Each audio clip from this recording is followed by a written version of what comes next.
लोग कहते हैं कि सच की हमेशा जीत होती है, लेकिन आज की दुनिया में ये धुंधला सा दिखाई देता है। भारत की भूमि पर अनेकों प्रतापी राजाओं ने जन्म लिया है, जिनका नाम इतिहास के पन्नों में सुनहरे अक्षरों से लिखा गया है। इन्हीं प्रतापी राजाओं में से एक है सूर्यवंशी राजा हरिश्चंद्र, जिन्हें उनकी सच्ची निष्ठा के लिए आज भी जाना जाता है। राजा हरिश्चंद्र अयोध्या के प्रसिद्ध सूर्यवंशी राजा सत्यव्रत के पुत्र थे। वह हर हाल में केवल सच का ही साथ देते थे। अपनी इस निष्ठा की वजह से कई बार उन्हें बड़ी बड़ी परेशानियों का सामना भी करना पड़ा, किंतु उन्होंने सच का साथ कभी भी नहीं छोड़ा। एक बार जो प्रण वे ले लेते थे उसे किसी भी कीमत पर पूरा करके ही छोड़ते थे।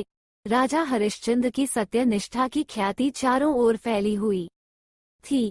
ऐसे में ऋषि विश्वामित्र ने उनकी परीक्षा लेने का निश्चय किया। उसी रात राजा हरिश्चंद्र ने एक सपना देखा, जिसमें उसके राजभवन में एक तेजस्वी ब्राह्मण आते हैं और राजा उन्हें आदर से बैठाते हैं। राजा उन ब्राह्मण का आदर सत्कार करते हैं और उन्हें अपना राज्य दान में दे देते हैं। राजा हरिश्चंद्र जब नींद से जागे तो वे अपना सपना भूल चुके थे।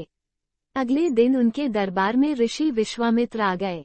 उन्होंने सपने में राज्य दान की बात राजा को याद दिलाई। जब राजा हरिश्चंद्र को समझ आया कि वह ब्राह्मण विश्वामित्र ही थे, तो उन्होंने अपना राज्य उनको दान में दे दिया। दान देने के बाद दक्षिणा देने की प्रथा थी, तो विश्वामित्र ने राजा हरिश्चंद्र से 500 स्वर्ण मुद्राएं दक्षिणा में मांग ली। राजा हरिश्चंद्र पहले ही ऋषि को अपना राजपाट दान में दे चुके थे। इस बात को भूलकर उन्होंने अपने मंत्री से मुद्रा कोष से स्वर्ण मुद्रा लाने को कहा, लेकिन विश्वामित्र ने उन्हें याद दिलाया कि दान में देने के बाद राज्य उनका हो चुका है। राजा को इस बात का एहसास हुआ और उन्हें चिंता हुई कि अब दक्षिणा कैसे दी जाए। दक्षिणा न मिलने पर विश्वामित्र ने राजा को श्राप देने की बात भी कही। राजा हरिश्चंद्र धर्म और सत्य के सच्चे पुजारी थे।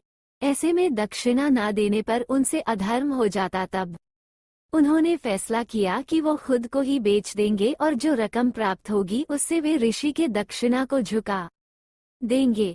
इसी उम्मीद के साथ उन्होंने खुद को काशी के एक चांडाल को बेच दिया और चांडाल ने ऋषि को उनकी कीमत अदा कर दी।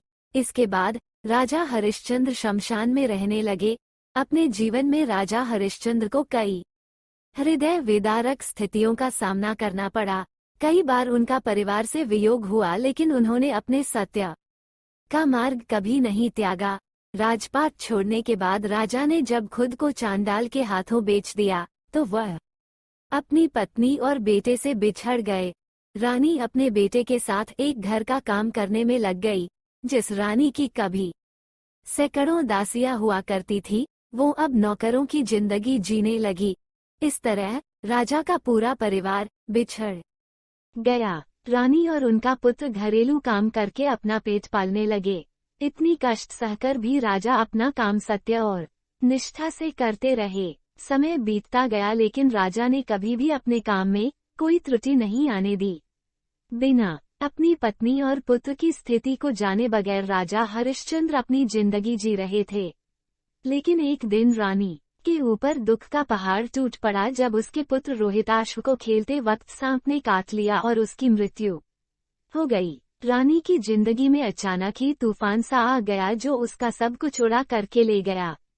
यहाँ तो उन्हें ये भी मालूम ना था कि उनके पति कहाँ पर हैं और उन तक कैसे ये खबर पहुंचाई जाए। रानी के पास कफन तक के पैसे ना थे और वह समझ ना पाई कि ऐसे में क्या किया जाए। रोती बिलखती रानी पुत्र को गोद में उठाए करके उसका अंतिम संस्कार करने के लिए उसे शमशान ले गई।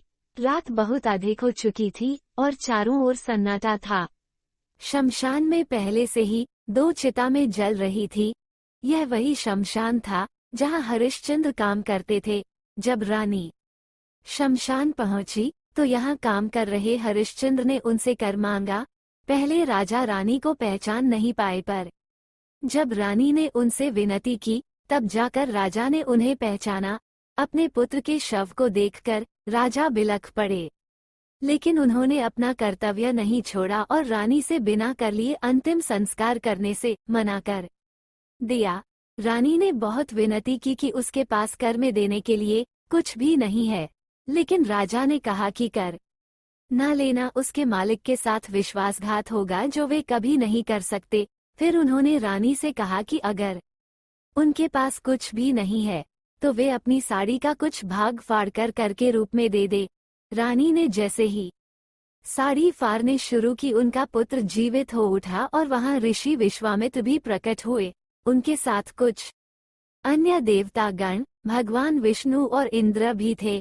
उन्होंने बताया कि यह राजा हरिश्चंद्र की सत्यनिष्ठा और कर्तव्यों की परीक्षा हो रही थी।